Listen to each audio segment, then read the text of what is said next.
What do people do in life? I mean, what do human beings do? Okay, that's a stupid question because I can kind of answer it, but at the same time, I can't really. That also sounded like the start of a dumb video essay, but I won't be putting sad piano music beneath this. I began struggling with this question while I was planning a graduation trip with my friends to Europe. I've never left North America before, and no, I don't count Hawaii. It's still the US, so it doesn't count. I've also been to Catalina Island, which is off the coast, but would that count as leaving the continent? No, it doesn't. It's California. Anyway, my friends and I had this idea for years and began planning in January. We disagreed over budget, trip length, and how many places we wanted to visit. And in February, the trip ultimately fell through, which is pretty awesome because that meant we didn't need to get a bunch of refunds 4 weeks later. The thing about planning it, though, was that I wanted to hit as many places as possible, while others wanted to spend multiple days in each place. I'd look up the city on Google Images and see if it looked cool, but I don't know what I'd do there. Seriously, what do you do in a city? Yeah, you go to a hotel, and then what? You sleep, you eat at a restaurant, then you walk somewhere to do something, and you're done. And while it seems to be common sense, I can't pin down what the hell that something is. People like to visit museums, but museums are boring. You can go outside and watch people walking from somewhere to somewhere else to do something. You don't know what they're doing. They don't know what you're doing, and even worse, you don't know what you're doing either. Suppose you walk into a gift shop and buy something. Consume products and help the economy, whatever that is. Here's an I Heart NY shirt that reminds me of all the things I did in New York that I can't remember. I saw 15 disturbing Elmos taking pictures with strangers and posed in front of a very tall building. Oh, and hey, there's something else. What's in that building? Cubicles, usually.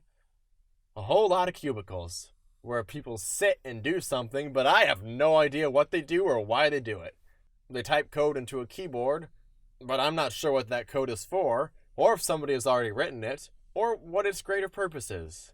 An entire building full of people doing things that, for the life of me, I cannot begin to figure out. Hell, I can't even figure out what I do. People ask me how I'm doing, I say, I don't know.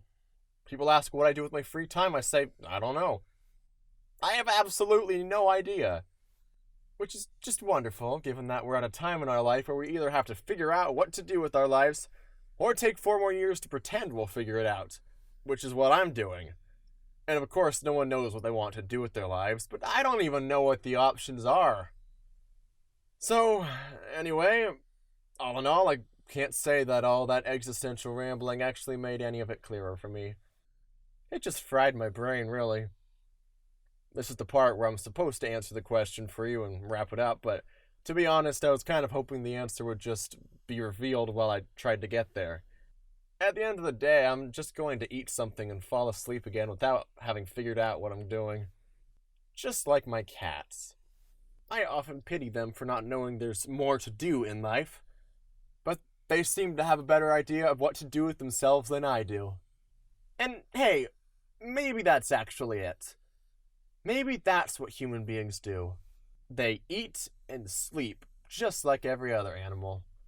And sure, we do other things along the way, and no, I don't know what they are, but who cares? There's something rather liberating about knowing we're never going to know. So, just like every existential quandary you've ever had to listen to, I am happy to report that it doesn't really matter what you do, because we're all going to be killed by murder hornets anyway. So, personally, I'm not really all too into straight comedy. That is, I'm not a huge fan of comedy that only exists to be comedy. I've always preferred comedy that exists within the guise of a narrative or serves to enhance something greater. When studying comedians for this project, I found it difficult to be satisfied by humor that I didn't feel was particularly earned or notable. One of these comedians did sway me in this direction, though, which was David Sedaris, who had written a short essay with dry humor and verbal irony. It reminded me that I've always considered my strength to be in writing, and how I prefer dry, sarcastic humor. He had the greatest specific influence over my project, but it's hard for me to point to any other source in particular.